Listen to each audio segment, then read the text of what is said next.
Well, no matter what happens with the Edmonton Oilers, the other team in town is right in the middle of one heck of a playoff run. The Edmonton Oil Kings up 2-0 in the second round of their playoff series against Medicine Hat. Chris O'Leary joining us from the Edmonton Journal. Welcome, Chris. Thanks. You've had the best seat in the house, some might say, for the Oil Kings through the round one of the playoffs, now through 2 games in the second round. Let's tackle Friday's game first. A 4-1 win against Medicine Hat, opening up round 2 of the playoffs, and the Oil Kings knew that they're going to have to clamp down because Medicine Hat a team that can put the puck in the net. Yeah, absolutely. And it was a they're a faster paced team, I think, than they saw than Kootenay in the first round. And the game itself was just a really physical one to get it going, and kind of plodded along through the first period and then kind of picked up as the game went along. But they pulled out the 4-1 win and took the lead in the series and then kind of went from there. It seems to be the type of year where pundits are saying, there could be several teams could contend for this WHL championship. It's not like the Edmonton Oil Kings are heads and shoulders above the others, depending on who you talk to. Is Medicine Hat a team that legitimately was on equal footing heading into this playoff round, or after yesterday's 2-0 shutout, did we see that maybe the Oil Kings are maybe a step above where the Tigers are organizationally? Yeah, well, I don't think there's, like you said, not a head and shoulders dominant team there, but I think the Oil Kings are on another level. They're kind of in that elite kind of stratosphere, I guess, with some other teams in the league. And you could see it yesterday. They sort of distanced themselves a little bit, but Medicine Hat's going to be really tough. They pulled a big upset in the first round. They swept out the Saskatoon Blades, who are going to be hosting the Memorial Cup, and I think it was a 7 seed beating a 2. And then, I think they came in pretty confident. Like they felt like the giant killers. We're seeing highlights here from yesterday's 2-0 win, and you have to believe that Laurent Brossoit, the Oil Kings goalie, must have been so relieved to see a couple goals finally go in. A second period that saw the Oil Kings killing off, 6 penalties, I think, in one period, or was it 7 straight, something like that, and not enough shots on goal to be contenders. It was almost like the team lost its way for a little bit there mid-game. It was probably the most adversity they've seen to this point in the playoffs, and it's still early.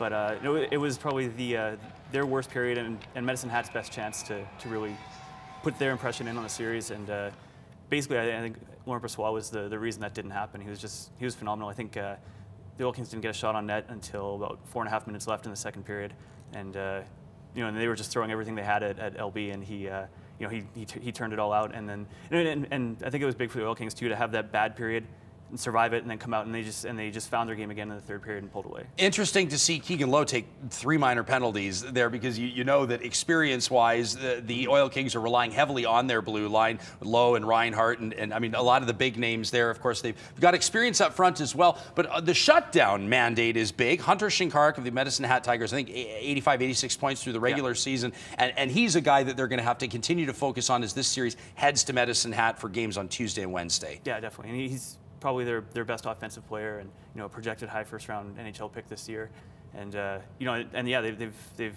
kept him completely off the score sheet through two games. So I can't see that happening through the whole series. I mean, he's got to get it going at some point, but that's been a key to their success so far, is they've been able to shut down the offense on. I know your car is basically like running outside right now. It's like your suitcase is in the front lobby of Citytv, because you're on your way to Medicine Hat pretty much right now. They fit about 4,000 fans into that arena. It's known as one of the loudest in the Western Hockey League. I would imagine that that's probably going to play a role into what would be a revitalized Tigers team with its back against the wall come Tuesday night. I would think so. I think anytime you go into it, it's almost like that classic junior hockey atmosphere, where it's just a smaller city and just a really enthusiastic fan base that just they want to see their team pull an upset. And so I think that atmosphere is tough. That's something that they ran into last year in Moose Jaw in the third round. Almost the exact same thing, just a really small rink, but just so loud. I remember, I think the Oil Kings had won 22 games in a row at that point last year, through the regular season and into the playoffs. And when Moose Jaw beat them, I mean, the place just went nuts. Well, I'm hoping for a sweep, but we'll see what happens. I know you're not really supposed to talk about it till it happens. Chris, thanks for joining us. You can follow Chris on Twitter @O'LearyChris, or of course you can read him in the Edmonton Journal. As mentioned, games 3 and 4 go Tuesday and Wednesday in Medicine Hat. BT back right after this. Bridget Ryan set to go. You got news, traffic, and weather as well. And coming up in 22 minutes, we've got Edmonton's River Rescue Heroes and the sisters they saved. All of that and more still to come here on this Monday morning edition of BT. there. I wish I had a hat I could toss into the air because it's officially Mary Tyler Moore Day here on Katie. We've got an exclusive cast interview, 40 years in the making. Betty White, Cloris Leachman, Valerie Harper, Georgia Engel, and of course the spunky one herself, Mary. Plus, these longtime friends discuss Valerie's brave battle with terminal cancer. It's a Mary Tyler Moore reunion, and I hope you're going to make it after all. We'll see you later.